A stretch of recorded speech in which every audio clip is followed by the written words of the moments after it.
It is now time to bring our good friends, David and Marcy, from the BerkshireEdge.com, where you can find information, news, events, and more concerning of course, Berkshire County area, and of course, throughout the tri-state region.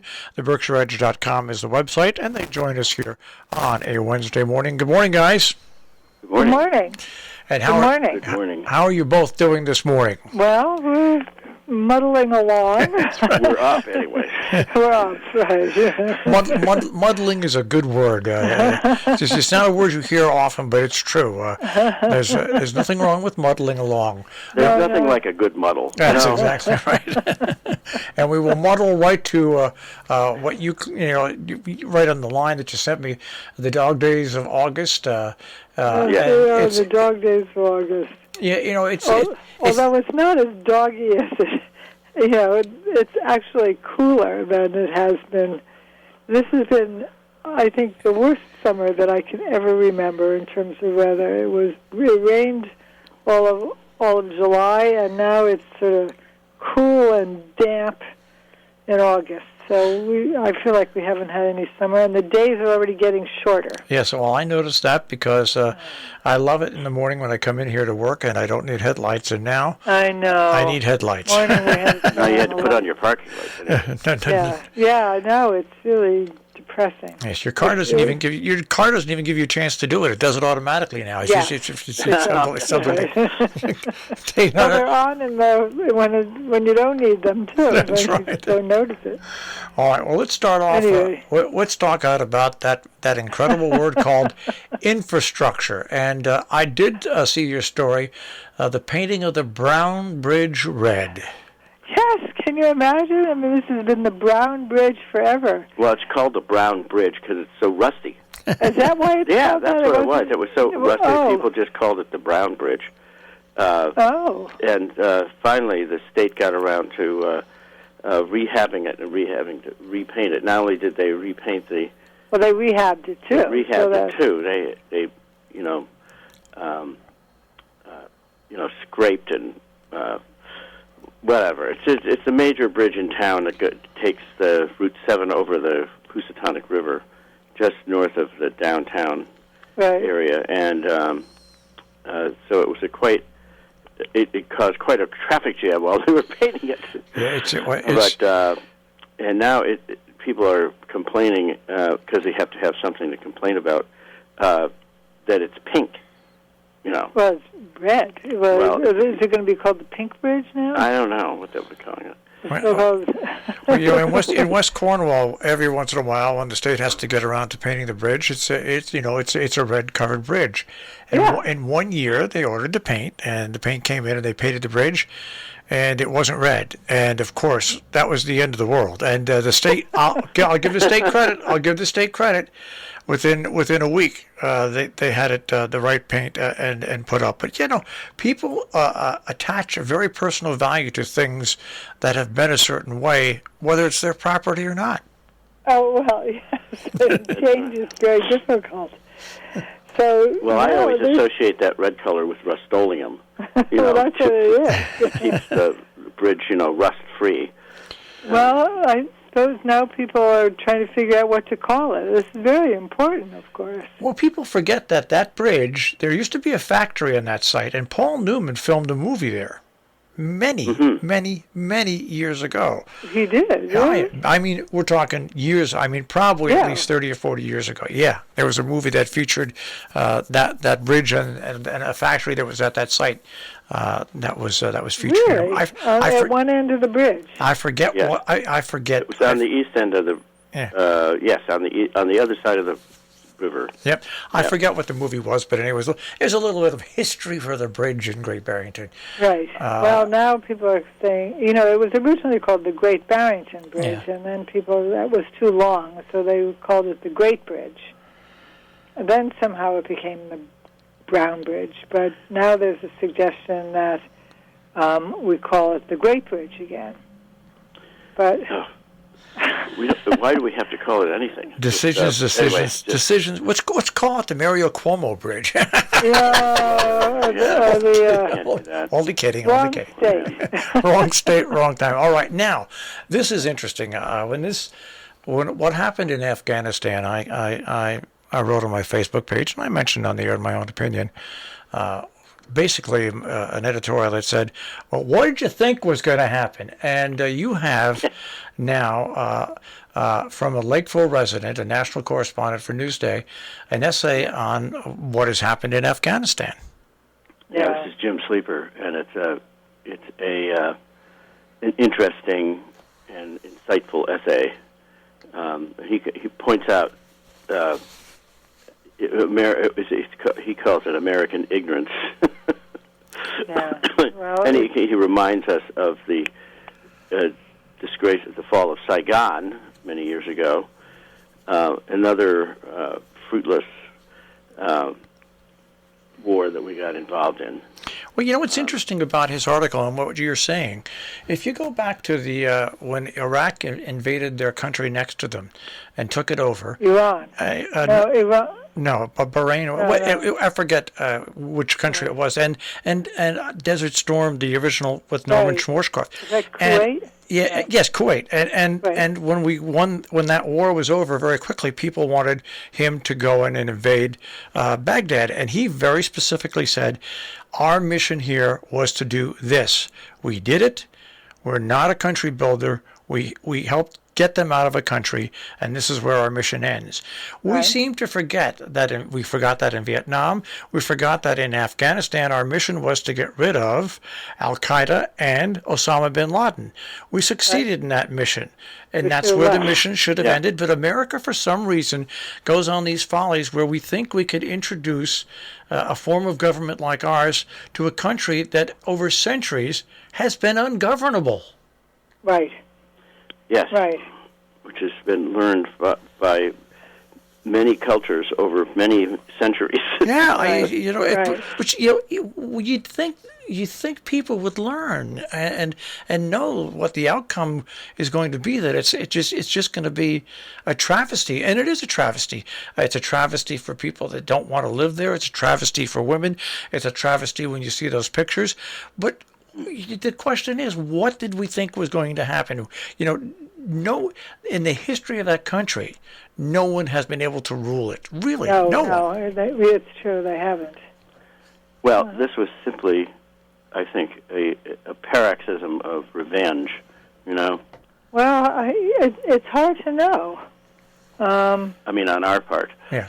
Yeah, right. Because of the terrorism that took root there at one time. Yeah. Well, I have a very good friend who happens to write an international column for the Philadelphia Inquirer. Her name is Trudy Rubin, and I spoke to her on the phone yesterday. She is spending every waking hour trying to get people she knows out of Afghanistan, and these are human rights workers and their families, and she's pulling every string she knows to try to, and apparently there is a very wealthy person who has contributed $500,000 to send chartered flights into Afghanistan and get some of these Afghanis out. But the Americans right now are not letting charter flights land because they're busy using their airstrip to get their own people out. So we don't know half of what's going on, and it's a mess. Yeah, it was great about your. And you can't help. I mean, as much as I agree that we cannot be, we cannot be policing the world. It's terrible to see these things happening to people. Well, we can help police the world, but in cooperation with other countries and with the countries that you want to go into. It's like when a hurricane comes through and there's a disaster, you want to help. You go in and help, and you try to help. Now, I'm in no way am I giving the Taliban any lead, not at all. But all I'm saying is that we tend to lose our focus as the United States and make some horrible mistakes. And I guess you got to take the good with the bad, what goes on with this country, because it's obvious that we're never going to learn. Billions of dollars spent, thousands of lives lost, not only here with us, but with people who live in Afghanistan. And now you've got 20 to 30,000 Afghan people that have to be airlifted out of there in the next month and a half. I think that's when the Taliban's given rights to do that, to save their lives. It's not a pretty situation. If the Taliban respects that agreement. Yeah, right. It's just not a good-looking situation, and we seem to fall into this trap a lot. We just never seem. So this article. Well, we have to remember also. I mean, I know everybody's going to blame Biden, and this is going to be a terrible shadow hanging over his administration. But it was the Trump administration that gave the Taliban a seat at the table and legitimized them. And it was also the Obama administration, the Bush administration that kept pursuing this fact that we can make this country a democracy or a form of democracy. Yes. And just look at the history of Afghanistan. It's not like the history of many other countries.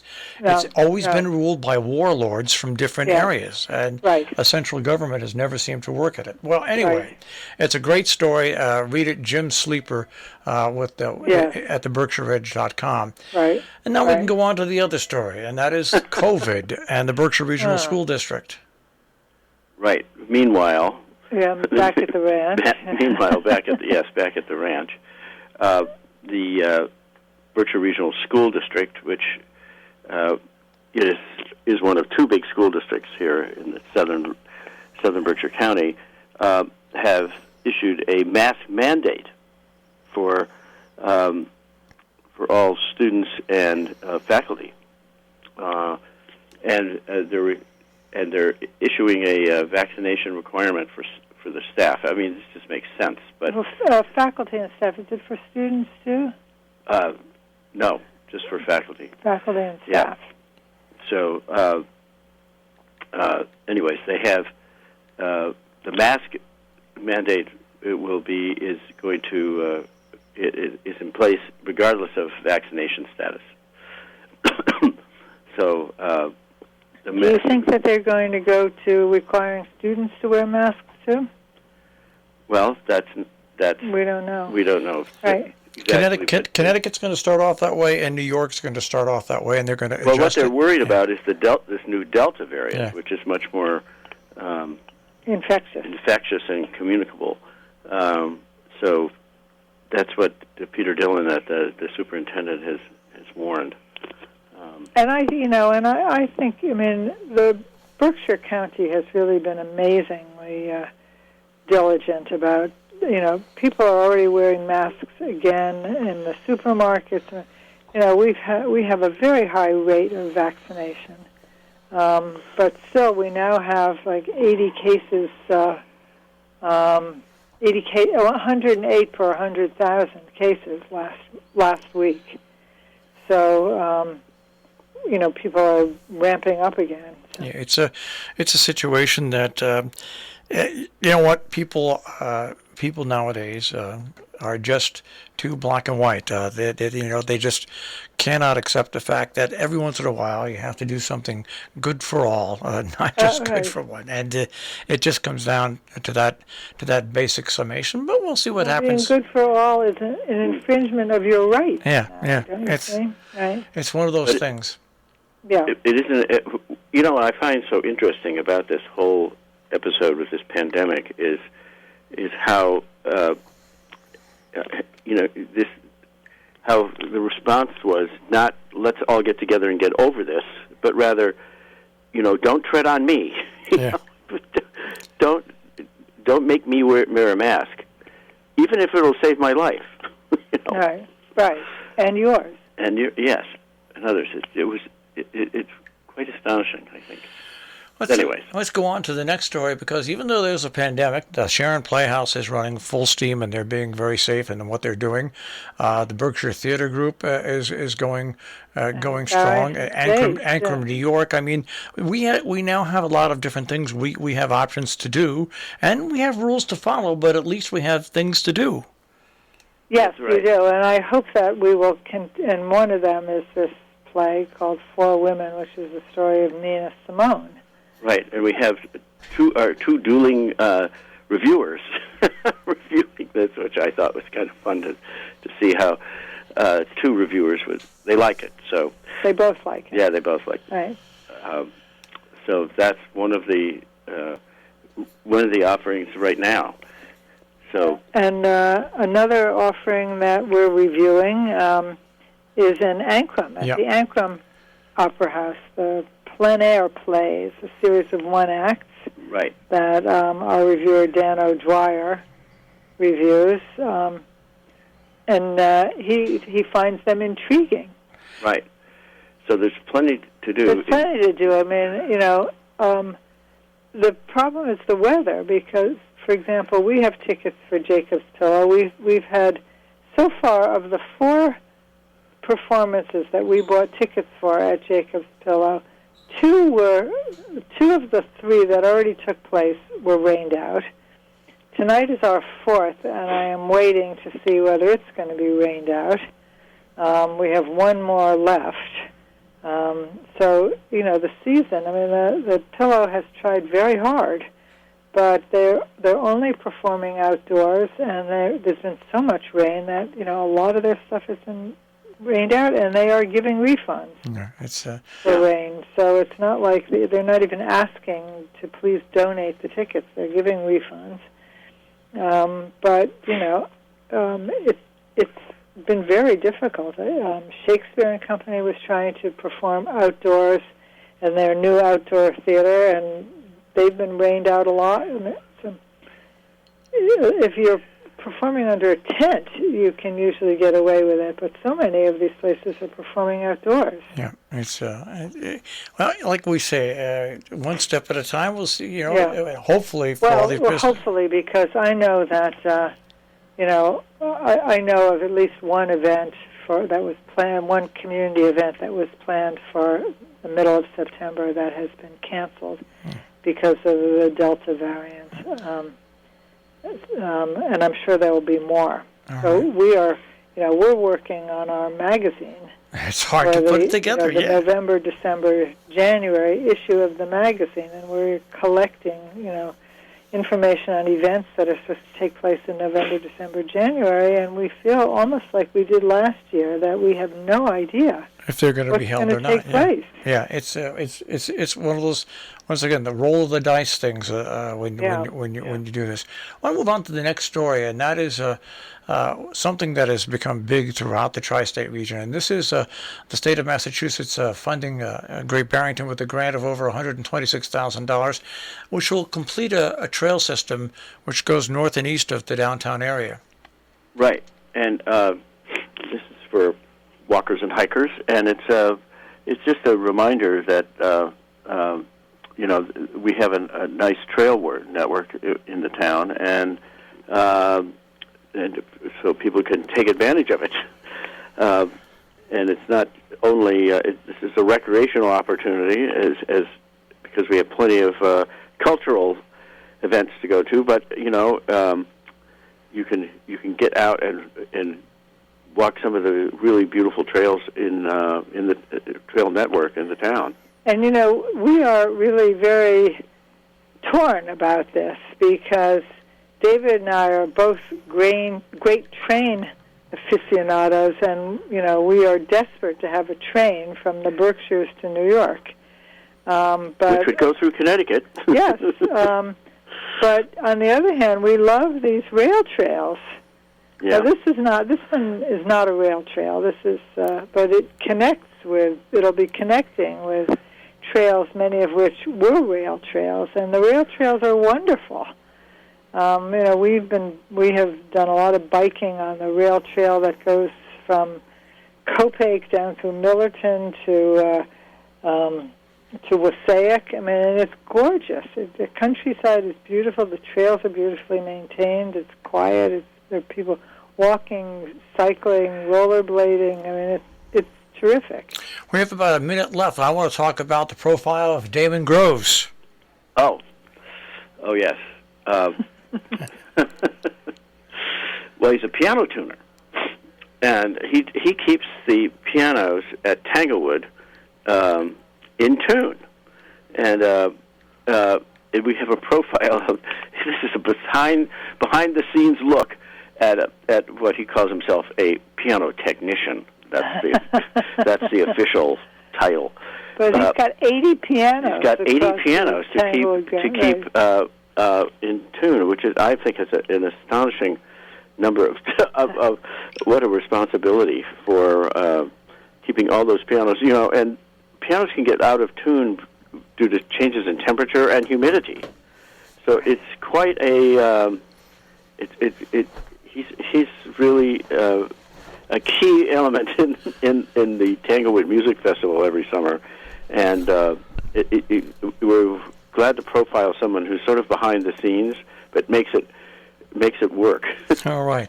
Well, now, can we just say something more about David Groves? Yeah. Do we have time? I mean, it's, you know, as we say, I mean, he's called a piano technician because he is capable of correctly assembling an entire grand piano from its 12,000 constituent parts and then tuning it. Now, that is quite extraordinary, and he has a degree from Western University in London, Ontario, and there are a few other schools. So this is quite a skill and unknown. All right. Well, people can read about it in the Berkshire at the nice Berkshire way Ridge. To end the day. Yep, the Berkshire Ridge. Conversation. Yep, the BerkshireRidge.com. Guys, we'll speak to you next week. Okay. Take care. Bye. Bye-bye. All this and more at the BerkshireRidge.com, as I say.